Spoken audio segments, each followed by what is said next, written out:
Tontolo ny zavakanto eo amin'ny mpanakanto kalaza Big MJ sy Arna maro mametra-panontaniana amin'ilay manao hoe maninona kay raha mifamerina fa tsy mifampijaly fotsiny hoy ny sasany ka ny pisopitsony mahakasika an'izay ny fakafakana amintsika ato anatin'ity vidéo ity ka manasa antsika rehetra anaraka an'ity vidéo ity hatramin'ny farany.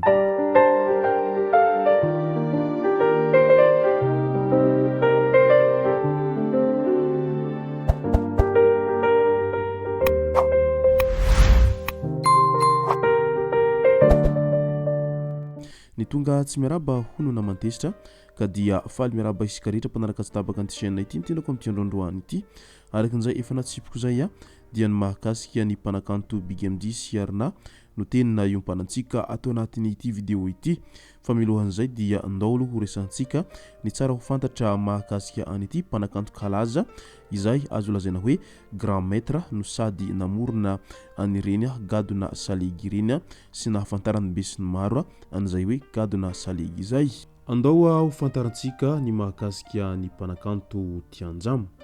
Ny mpanakanto Tianjama dia matetika henontsika foana izay anarana hoe Tianjama izay ary efa vitsy amin'ny tanora ankehitriny no tena mahafantatra an'izay hoe tarika Tianjama izay tarika manana mahizy azy ary azo lazaina hoe andrarezina raha eo amin'ny zavakanto malagasy. Avy any Mandritsara no ny aviany ary nanomboka ny teo amin'ny sehatra maha-artista azy izy tamin'ny taona 1970 izany hoe tena efa ela izany tarika Tianjama izany no niforona. Tianjama dia heverina ho tompony salegy miaraka amin'ny Mille Clément sy ry Egebe Jojoby. Izy dia iray amin'ireo mpandova any Fredy Ranarson izay mpisava lalana amin'ity karazan-kira ity.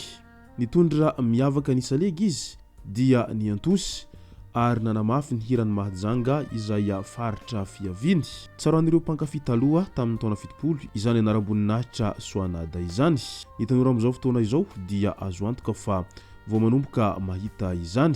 Tsisy fanafitohinana akory izany rehetra izany. Nolazaina taminay ny fahombiazan'ity hira Soanada ity. Rehefa nandeha i Soanada dia tsy misy mipetraka hoy ny fanomezan-tonon-kira n'ireo bebe teo aloha izay mpanenjika balina tamin'ny taona 70 tany hoany. Ity no grand maître Tianjama aminy sy ny orchestre Liberty izay niaraka amin'ilay hira mitondra lohateny hoe Soanada, Tsakafaratody sy ny maro hafa. Ny zara maromaro moa izany hoe Liberty izany. Tao Liberty numéro 1 izay nahitana any Tianjama izy tena vatany ary nisy ihany koa Liberty numéro 2, Liberty numéro 3 ary Liberty numéro 4. Fa ireo rehetra ireo dia samy any Tianjama daholo izany hoe tarika Liberty izay mizara efatra ireo ary namolavola sy nampiofana tanora maro izay tia misehatra tao anatin'ny tontolo mozika izay mo izany Tianjama izany sy ny Liberty izay noentiny izay. Ary maro tamin'ireo mpanakanto kalaza amin'izao ankehitriny izao dia nivoaka avy tao amin'izany hoe tarika Tianjama sy ny Liberty izany. Tsy ilaza isika afa-tsy Ridin Rotsaka izay mpitendry batery tao amin'ny tarika Liberty sy ny tao amin'ny Tianjama tamin'izany fotoana izany. Tao ihany koa Riviave Shila izay mpandihy sady mpihira tao anatin'izay hoe tarika Tianjama izay. Tao ry mpanakanto Fandrama sy ny maro hafa izay samy nivoaka avy tao amin'izay tarika Liberty izay avokoa. Raha izany Tianjama izany dia tsy mba niavona ary niezaka ny niara-niasa tamin'ireo mpanakanto maro izy indrindra fa tamin'ireo zoky izay mpamorikira tany aloha tany. Tsy ilaza isika afa-tsy ry Tilafotsy izay tarika avy any amin'ny faritra Sofia iny izany hoe avy any Bealanana any ny tena marina kokoa izany Tilafotsy izany no sady mpitendry accordion laza raha teo tantaran'ny accordionista malagasy izany tarika Tilafotsy izany ary isany angadina nanana sy vinahitana any tarika Tianjama ihany koa izany tarika Tilafotsy izany satria i Tilafotsy raha teo dia isany iray tamin'ireo mpamorikira n'izany hoe tarika Tianjama tamin'izany fotoana izany ary maro ireo hira izay noforoniny tarika Tilafotsy ka nohirainy tarika Tianjama taty aorina ary lasa nampalaza sy nampiakatra avony izany hoe laza ny tarika Tianjama izany ireo hira sanganasa ny tarika Tilafotsy izay tamin'izany fotoana izany.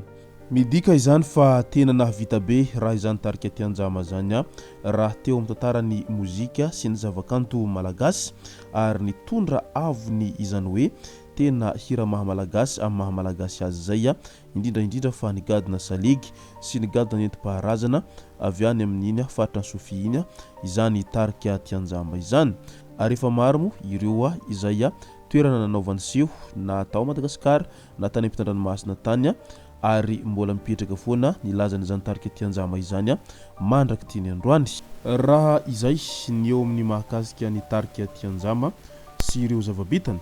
dia andao amin'izay ho resantsika ny amin'ny mahakasika ny mpanakanto kalaza Big MJ sy Arna izay tena mbola mipetra-panontaniana be sy ny maro ihany amin'izao fotoana izao raha nahita ny seho izay nataony tarika Big MJ sy Arna izay tena nanaitra ny maro ity seho izay nataon'izy ireo ity fampiarahampeo teny ambony sehatra teny ary ny fampitakosokosina mihitsy mo ny raha lehilahy sy raha vehivavy tao anatin'izay seho izay nataon'izy ireo zay tahaka ny mahita an'ireny hoe Beyoncé sy Jay-Z ireny mo isika raha vantany vao miresaka an'ireto mpanakanto roa kalaza izay samy manana ny maha-izy azy ary efa ny fanambady tany aloha tany mo izy reto fa nisaraka mo izy ireo taty aoriana taty ary izao na dia efa nisy izay fisarahana izay dia tsy mahasaka anazy ireo ny tsiara hiasa ao anatin'ny tontolon'ny mozika mo izany rehetra izany ary ny tsara marina efa samy manana vady amanjanaka avokoa ireto mpanakanto anankiroa ireto fa rehefa miakatsihatra izy ireo dia tahaka mahita an'ireny olona mbola tena mifankaty be sy mbola miaraka ireny foana raha vantany vao mahita an'ireto mpanakanto roa izay samy kalaza ireto ka izany indrindra no mahatonga ny be sy ny maro mametra-panontaniana amin'ilay hoe maninona kay raha mifamirina raha ohatra ka mbola mifankatia an'ireto mpanakanto roa ireto fa tsy sanatria ka hoe mifankatia ihany nefa samy miezaka mitazona ny prestigeny amin'ilay matahotra atao hoe faible ranona na ihany koa malemy ranona ao anatin'izany rehetra izany nefa tsara ho mariana hatrany raha ny zava-misy amin'izao fotoana izao dia hita sy tsapa fa tena samby mankatia an'ireo vadiny ireto mpanakanto anankiroa ireto fa mety fandrifian-javatra na ihany koa mety ho fanomezana ambiance ny mpankafy izany rehetra izany no mahatonga an'izy ireo manao an'izay seho miavaka kely eny ambonin'ny sehatra izay tahaka an'ireny olona tena mbola niaraka ohatra ny nataon'izy ireo tany am-piandohana nandritra ireny fotoana nankalaza azy roa ireo ary nandritra ireny fotoana izay niarahan'izy ireo tao anatin'ny seho maro manerana ny Madagasikara sy tany ampitan-dranomasina izay tsy azo avela ary izay tsy azo adinona mo izany rehetra izany izay mbola hoe rehefa mipetraka ny tantara tsara dia tsaroana foana ireny rehetra ireny na dia efa misy azy zany fisarahana aty aoriana aty izay no masaka azona roso tao anatin'ity video ity tompoko lasy tompoko vavy misoratsika rehetra nanaraka an'ity video ity hatramin'ny farany aza dino ny milaiky ny video antsika ary tsara voatrany ny miabone amin'ny chaîne antsika mba ahafahanareo manaraka tsy tapaka ny video zay lefa nahita isan'andro tompoko lasy tompoko vavy mankasitraka dia mirary